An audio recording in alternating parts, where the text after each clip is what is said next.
sa ating lahat. At ngayon po ay dadako naman po tayo sa pagbibigay sa ating Panginoon. At dahil po December na naman ay gift-giving season na naman. At papasok na naman tayo sa ating mga expectation versus reality sa pagtanggap ng regalo. Ito, sa aking sa sinulat ko, people tend to expect gifts na naayon sa kanilang gusto. At bilang tao, meron tayong mindset na ang gusto nating ma-receive, syempre yung the best. Dito, nasa isip na agad natin yung gusto nating regalo. Gusto natin yung ganitong itsura, yung ganitong kulay, ganitong brand, kasi yun yung gusto mo. And when your expectation don't turn into reality, anong nangyayari sa atin? Nadi-disappoint tayo. Sobra tayo kung ma-disappoint. Minsan, nasasabi pa natin na nagregalo ka pa. Pero sa human perspective po yun. Pero ito naman po yung sa Diyos. Sabi po sa 2 Corinthians 8:12, "For the willingness is there, the gift is acceptable. According to what one has, not according to what one does not have." Sa perspective po ni Lord, it's not about the size or the value, but the heart and intentions. And dito sabi, generosity isn't about the amount, but about the willingness to share what we have. God values the sincerity of our giving more than the gift itself. Kaya sa pagbibigay po natin sa Panginoon, lagi po nating isa sa puso dahil ang Diyos po ay hindi nakatingin kung gaano kalaki or gaano kaganda yung iyong ibibigay, kundi nakatingin siya sa puso natin kung magbibigay ba tayo ng labag sa loob at tao sa puso. At ngayong season of giving, wag naman nating sobrang taasan ang expectation natin sa marireceive natin. Kung anong matanggap natin ngayon, dahil may 17 days pa naman bago mag-Christmas, baka may magbigay pa sa i-appreciate natin yung nagbigay, hindi yung kung ano man ang binigay niya. Yung isa yung binigay sa akin ni Pastor Ramas na kutsara tsaka tinidor, gamit na gamit ko po siya ngayon. Parang hindi na po ako makakain pag hindi ko yun gamit. At kung wala naman po tayong ma-receive sa tao, syempre wag po tayong mag-alala dahil may Panginoon po na lagi nagbibigay sa atin kahit hindi po tayo humihingi. Kaya ngayon po magbigay po tayo sa Panginoon na nasa puso. Ipanalangin po natin ang ating mga kaloob.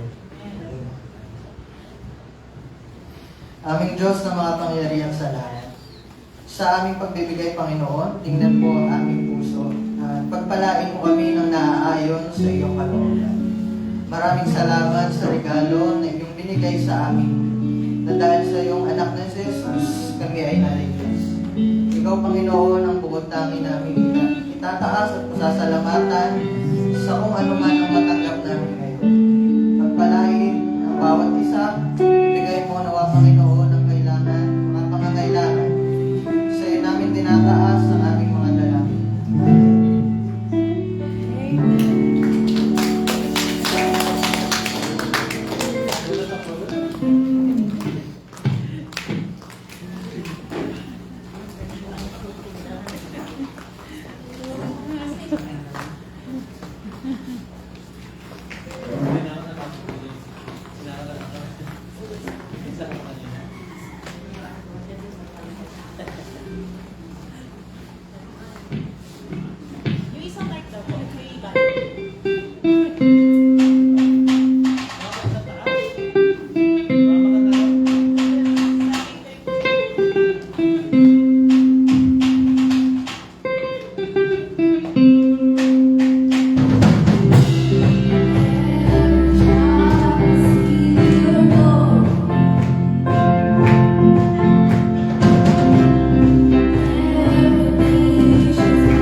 Grace. Ayan, December na po. Ang bilis, ano? Pangalawa na kagad na Sunday.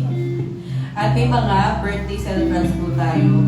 Noong December 1st, si Tatay V, hindi ba siya? Tatay Valeriano. Tapos, noong 4, si ating kapatid na Alfred, pagamat nasa heaven na siya, inaalala natin siya. Si Sister Mary Ann Moreno, na dito rin, ano, na taga-Chera, sa Rio Hubert. Noong 7, si Brother Caleb, si Brother Valerio, no? And then, sa 12, si Kent.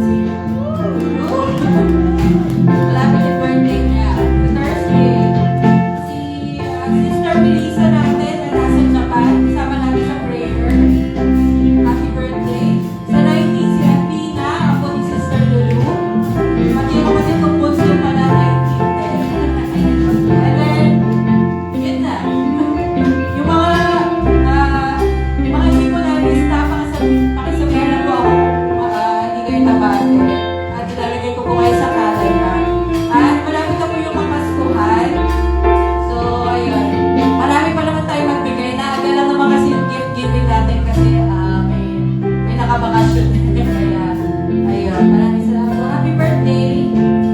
Okay.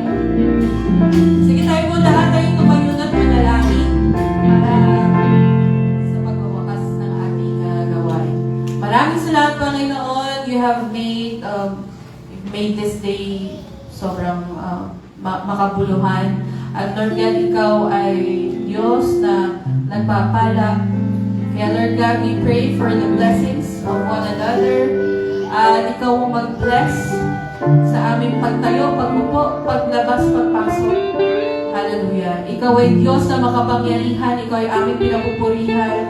Ikaw ay aming sinasamba. And Lord God, we forbid any form of retaliation at kaaway, pagnanakaw ng salita, come out in Jesus' name. Pagkalugi, spiritual bankruptcy, we cast these demons in Jesus' name.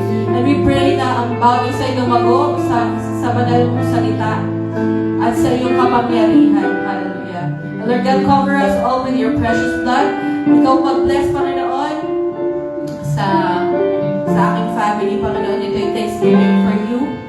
Ikaw ang magparami ng pagkain, magpasarap nito, maging masaya ang aming pagsasalo-salo at pagkumentuhan na nag-glorify ang iyong pangalan. Maraming salamat for this day and make this week holy, fruitful, productive, successful. And this we pray in Jesus' mighty name.